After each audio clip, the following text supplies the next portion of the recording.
Bonjour tout le monde pour cette séance de correction de l'exercice que je vous ai proposé la dernière fois concernant les figures de style. Alors, la dernière fois, je vous ai proposé 10 phrases et je vous ai demandé de nommer la figure de style suite à un cours théorique que j'ai présenté. Alors, tout d'abord, je rappelle les phrases. Première phrase, une froide averse d'automne éclata brusquement et déchargea à torrent dans la cour carrée. Quand je vis les 5 cordons se ruer vers moi, avec les paroles d'une infernale cordialité. Parmi ces figures éteintes et mornes, çà et là, brillaient quelques yeux perçants et vifs. Je laisse une mère, je laisse une femme, je laisse un enfant. Dans quelques heures, je ne serai plus. La prison m'enferme dans ses murailles de granit, me cadenasse sous ses serrures de fer et me surveille avec ses yeux de geôlier. La place est là, l'horrible peuple qui aboie. On m'a aussi donné l'encre, du papier, des plumes et une lampe de nuit. Tout Bicêtre semblait rire. Rien de plus dégradé, de plus nu, de plus misérable à l'œil que cette quadrupule façade. C'est un ensemble d'exemples extraits, bien sûr, du dernier jour d'un condamné. Alors, pour la première phrase, une froide averse d'automne éclata brusquement et déchargea à torrent dans la cour carrée. Il s'agit là d'une hyperbole qu'on peut identifier au niveau de l'expression suivante. Déchargea à torrent dans la cour carrée. L'hyperbole est définie comme étant le fait d'exagérer. C'est une exagération.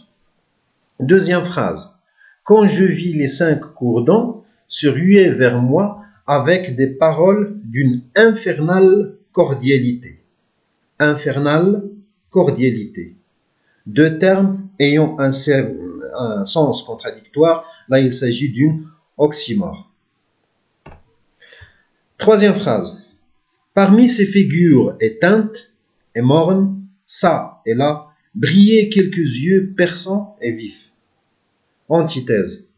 L'antithèse, pour le rappel, c'est deux idées contradictoires dans une même phrase. Là, on a des figures éteintes et mornes, et d'un autre côté, brillaient quelques yeux perçants et vifs.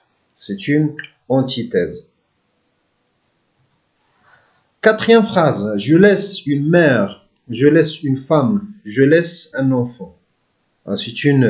Alors là, on peut identifier deux figures de style, comme vous l'avez fait au niveau de l'exercice, une gradation, on peut parler d'une mère, une femme, un enfant, et bien sûr une anaphore. L'anaphore, c'est le fait de reprendre le même terme au début de chaque expression dans une phrase. Je laisse, je laisse, je laisse. Cinquième phrase. Dans quelques heures, je ne serai plus. Je ne serai plus, ça veut dire je vais mourir. Alors c'est une forme d'atténuation. C'est l'euphémisme. Sixième phrase. La prison m'enferme dans ses murailles de granit, me cadenasse sous ses serrures de fer et me surveille avec ses yeux de geôlier. Au niveau de cette phrase, on peut identifier la gradation et aussi on peut identifier une personnification. La prison avec ses yeux de geôlier. Comme vous l'avez fait au niveau de l'exercice. 7. La place est là. Horrible peuple qui aboie. C'est une métaphore. Alors la métaphore, pour le rappel, c'est une comparaison sans moyen. On a comparé le peuple à un chien qui aboie. 8. On m'a aussi donné de l'encre, du papier, des plumes et une lampe de nuit. Là, c'est plus simple à identifier, c'est une énumération. 9e phrase, tout Bicêtre semblait rire. Alors en premier lieu, ici, il s'agit plutôt d'une métonymie. On a trouvé certaines réponses, personnification, mais là, il s'agit plus d'une métonymie. C'est le tout pour le contenant pour le contenu. 10e phrase, rien de plus dégradé, de plus nu, de plus misérable à l'œil que cette quadrupule façade. C'est une anaphore. Anaphore dans la mesure où on a repris un terme de plus, et une gradation, on a un degré qui évolue dans un sens croissant, et puis une hyperbole de plus, utilisation de plus. Et merci pour votre attention. Alors, s'il y a des questions, vous avez l'adresse email, ou bien on peut communiquer, comme c'est déjà prévu, sur les groupes WhatsApp pour toute information complémentaire, ou bien pour toute correction, bien pour tout questionnement en général. Merci pour votre attention.